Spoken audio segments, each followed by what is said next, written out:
Bom, destaque internacional, vamos falar da guerra na Ucrânia. Congressistas dos Estados Unidos fazem a primeira visita ao país desde a invasão russa. Vamos para lá então conversar com Luiz Kawaguchi ao vivo.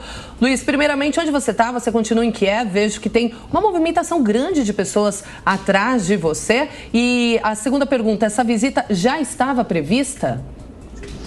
Eu estou na cidade de Kyiv, que é a capital ucraniana. Sim, de fato, está fazendo um domingo ensolarado. Aqui as pessoas estão aproveitando para sair um pouquinho de casa.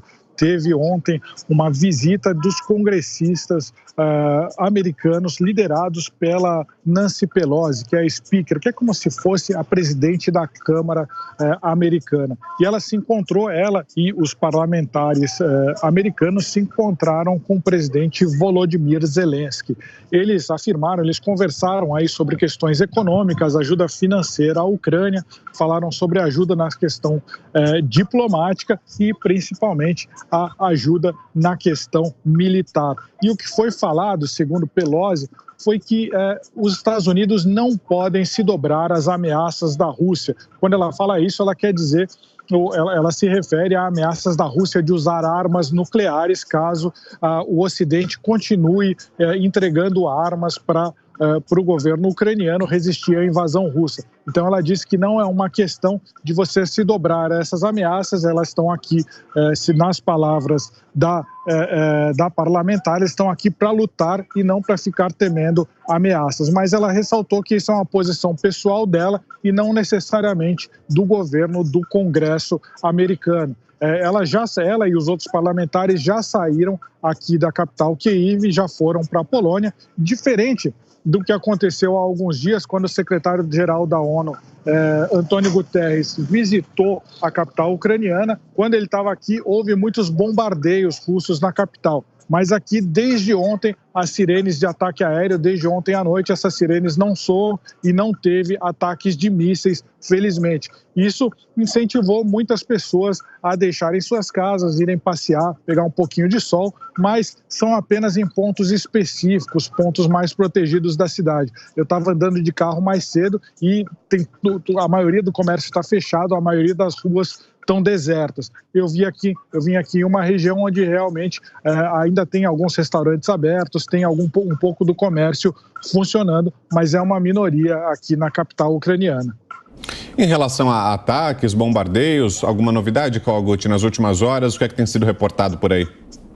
Olha, continua muitos bombardeios à cidade de Odessa. Odessa fica no sul do país, no litoral. É um dos 2 portos grandes que continuam na mão dos ucranianos. Então, teve bombardeio de mísseis ontem, teve bombardeio de mísseis hoje e Odessa está se preparando por uma possível invasão anfíbia, ou seja, quando os fuzileiros russos chegam de navio e desembarcam na praia dessa cidade. Então, eles estão com muito medo que isso aconteça e estão se preparando. Outro assunto que está muito sendo discutido aqui é a questão de Mariupol, aquela cidade que fica no sudeste do país e está invadida. Teve a maior parte do território de Mariupol já está na mão dos russos. Na verdade, os ucranianos só têm uma área de 11 quilômetros quadrados, que é uma siderúrgica chamada Azovstal. Então, ontem, cerca de 25 pessoas, segundo o governo ucraniano, e 40, segundo o governo russo, conseguiram sair desse pequeno enclave de 11 quilômetros quadrados. Civis conseguiram ser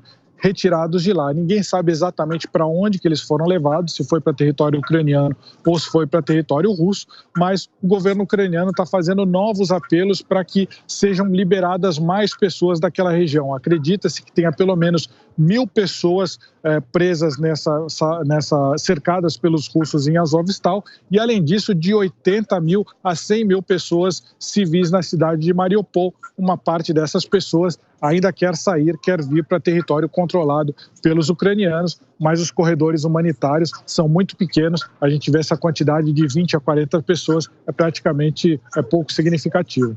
Agora, Kawaguchi, ainda sobre essa visita dos congressistas dos Estados Unidos à Ucrânia, a Rússia se manifestou a respeito, reagiu de alguma forma?